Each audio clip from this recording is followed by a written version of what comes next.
Assalamu alaikum wa rahmatullahi wa barakatuh.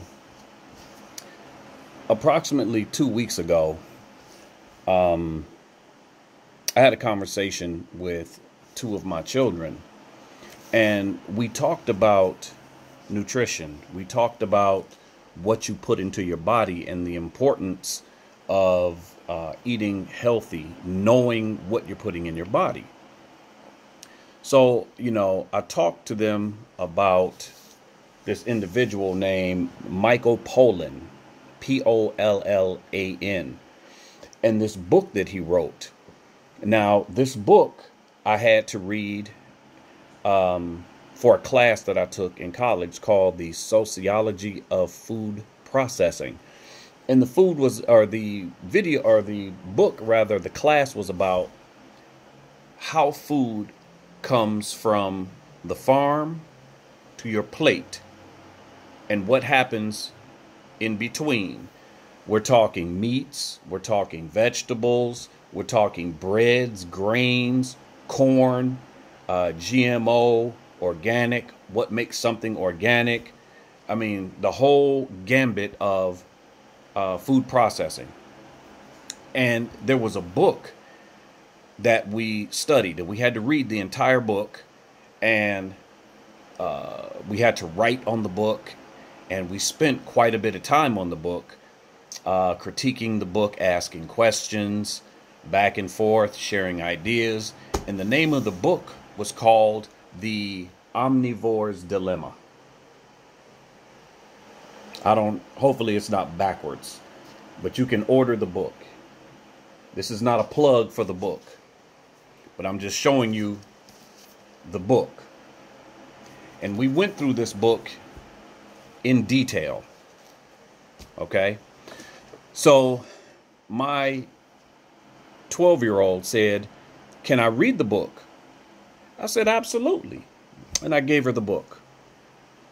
And, excitedly, she ran and sat down and she began to read the book. So then, as days went on, I asked her, "How was the book coming?" I said, "What page are you on?" She said, "I'm on page 66. I said, "Okay, alhamdulillah. Keep going." And I checked back after a week or two of not seeing her read the book at all. And I said to her, I said, "What happened to The Omnivore's Dilemma?" And she said, "There was a lot that I didn't understand in that book. There were words and things I didn't understand it." I said, "Okay." And I said, "Well, if you want to go through the book, I can sit and go through the book with you. We can pick chapters and go through it." Okay. In the religion of Islam, we are told not to speak without knowledge.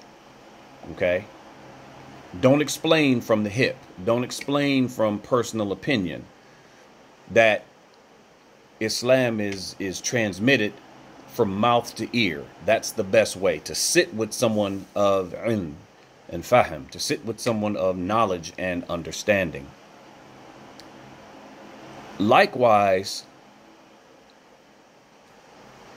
when we look at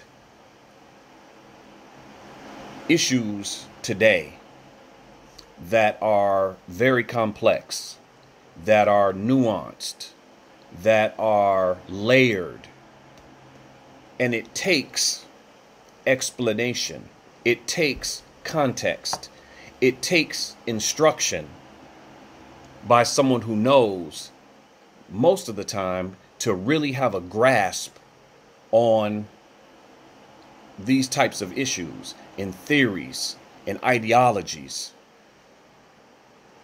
Just like if you were going to build a house and you hired an architect,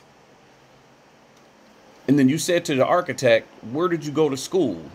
And he said, "Oh, no, I never went to school. I read some books and I learned off YouTube." You'd probably say, "Nah, let me keep looking."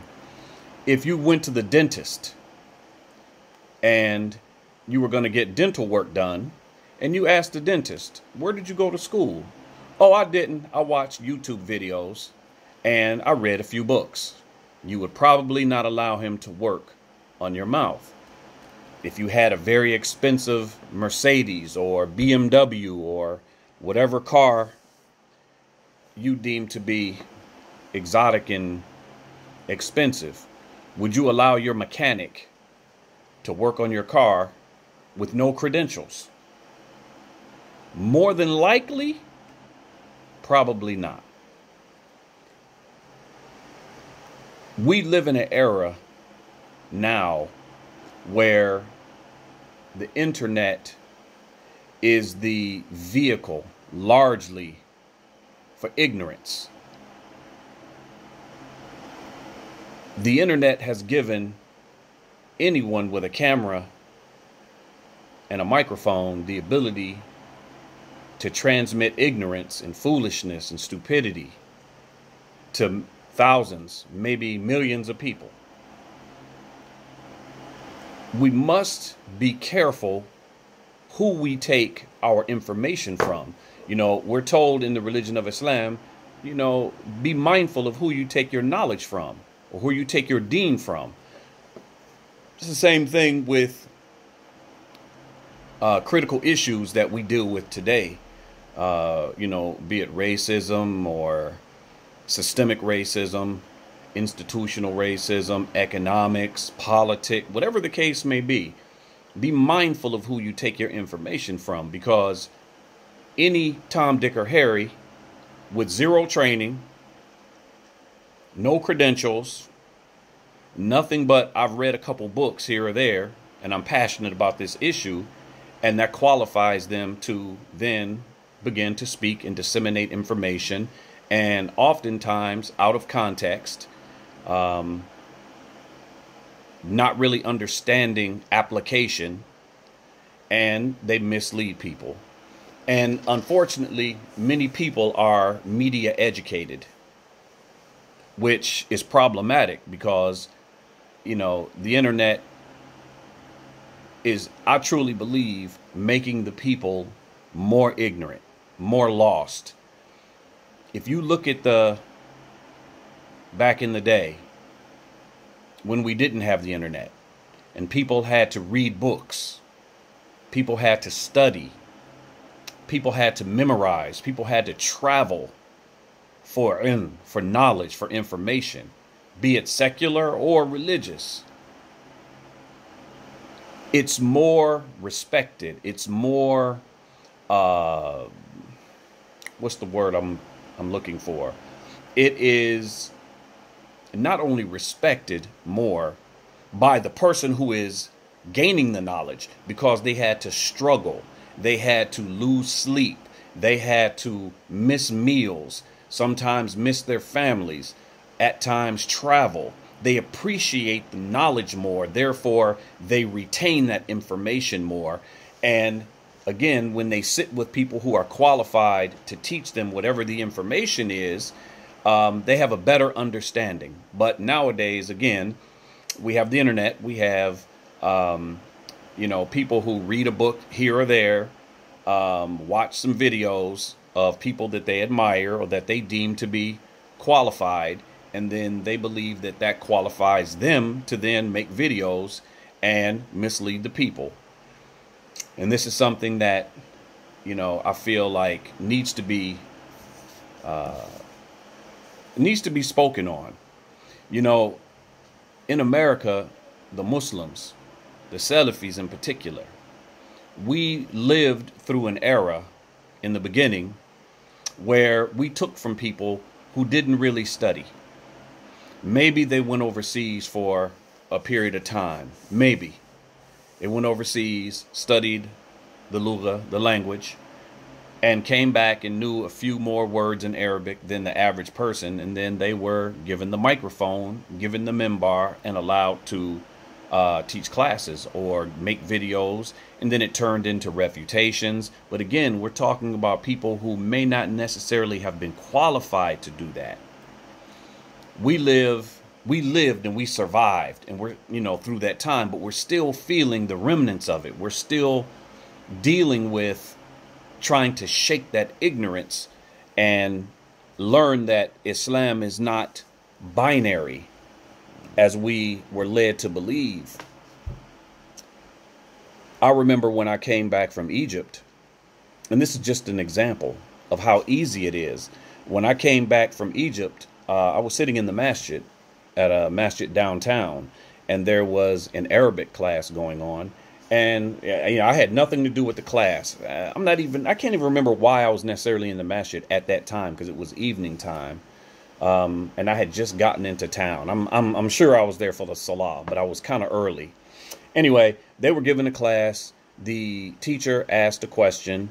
And it was a simple Arabic question, and no one in the class knew the answer. The teacher then calls me. Again, I have nothing to do with the class. He asked me the question. I knew the answer because it was something that I had studied while I was in Egypt, and that was it. So after the class, some of the brothers came to me and said, where have you been? We haven't seen you for a long time. And I said, well, I moved to Egypt. I'm just back here visiting, taking care of some family business.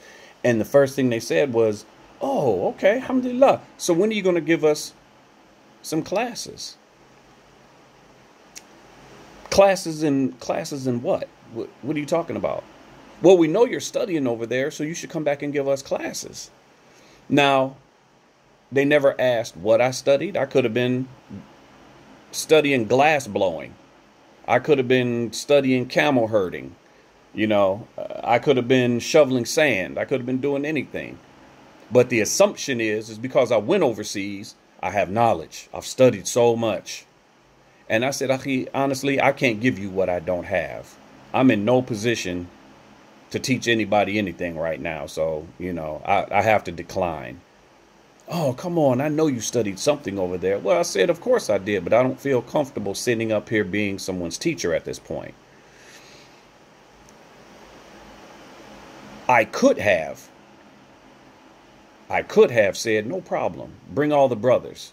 I could have positioned myself as a person of knowledge. I could have garnered a following in my local community. I could have. But thank God I have some level of taqwa, and I didn't feel comfortable putting myself in that position because I understand the consequences of that. There seems to be no shame. There seems to be no taqwa when it comes to the internet, when it comes to speaking on issues that you may not necessarily be qualified to speak on. And I think that's problematic. Then someone may say, well, Sheikh Al-Albani or this sheikh or that sheikh, they never went to, or they never had credentials, and look at them. It's a good point. But my reply to that would be, but who they studied with was known. It could be ascertained who they sat with, how long they sat with this person. What did they study? Who did they get their knowledge from?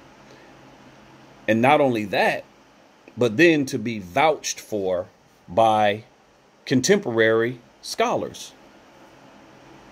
So I don't necessarily think that that's a valid point that Sheikh such and such study or didn't have credentials.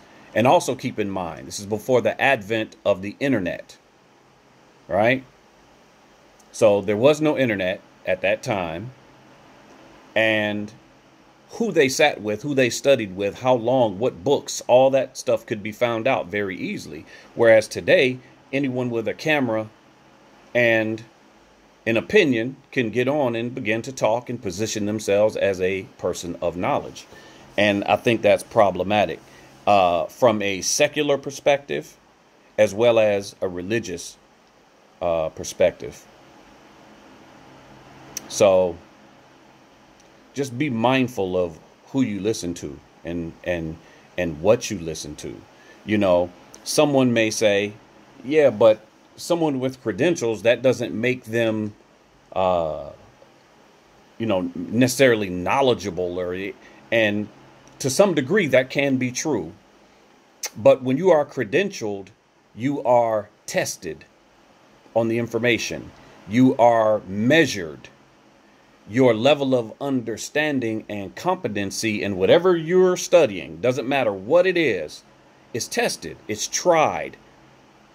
You have to be able to hold your own, you know, especially in academia.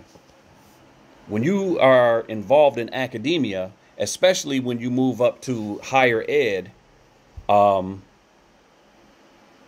it's ride or die. It's sink or swim. You either can hold your own or you're not going to make it. You have to be able to be knowledgeable and competent in whatever field of study that you're speaking on or that you're studying at that time. Because again, there are exams, there are tests, there are colloquiums, there are pop quizzes. You know, your contemporaries and colleagues are in the same room as you. And if you're not up to par, you will know it, and they'll let you know it. Your grades will show it. So I think that in this day and era, in this time that we're in, with the proliferation of ignorance and misleading information, I do think that credentials are very important. I think that credentials at least give a person or should inform the common person or the average person to, you know, the certain level of gravitas and competency and ability to complete a program, the seriousness and the ability to be successful in completion of a program. Because a lot of people go to college, a lot of people join and want to be an apprentice for an electrician or a plumber or a carpenter and end up not making it. That means it was not for them. It wasn't for them. Credentials give us at least a baseline for competency. We know that if that person has a credential in something, whatever their field of study is, that they have at least been tested. There is some level of competency in what they're talking about. Again, would you go to a doctor for surgery and he had no credentials? Would you go to your dentist if he had no credentials? Would you go, if you got in trouble with the law and you needed a lawyer, would you want your lawyer to not have credentials, or would you be okay with him not having credentials? See, we pick and choose when credentials are important and when credentials are not important. Right now, this time that we live in is an extremely trying time, and there's so much information out there that many times I'm sure it's hard to sift through what's real and what isn't, what's good information and what's not good information. And without that training, sometimes it's hard to be able to discern between good and bad information, right and wrong, especially if the speaker is an eloquent speaker, if he's articulate and eloquent and uses nice words and is able to sway people, you know, with his gift of gab or her gift of gab. It's problematic. It's problematic. So I do think that credentials are important, especially in this day and time. Credentials are not the be all end all, but it gives us a baseline for the competency of a person. You know, from those credentials, we can then say, okay, now let's listen to what this person has to say. Let's critique it. Let's see what he or she says against what others in his same field are saying. Is he an outlier?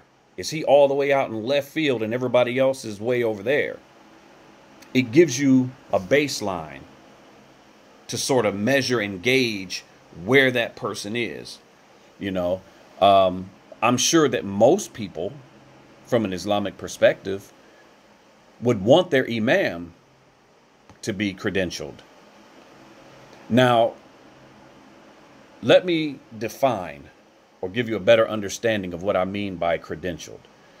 You know, those who graduate from the various Islamic universities, no matter where they are, no specific country, no specific geographic location, but they've graduated from an Islamic university, gives them at least some level of competency in what they're doing. Now, a person who goes to a village and studies with a sheikh for 5 years, 10 years, 15 years, 20 years, to me, is competent. He's been under the tutelage of somebody for an extended period of time under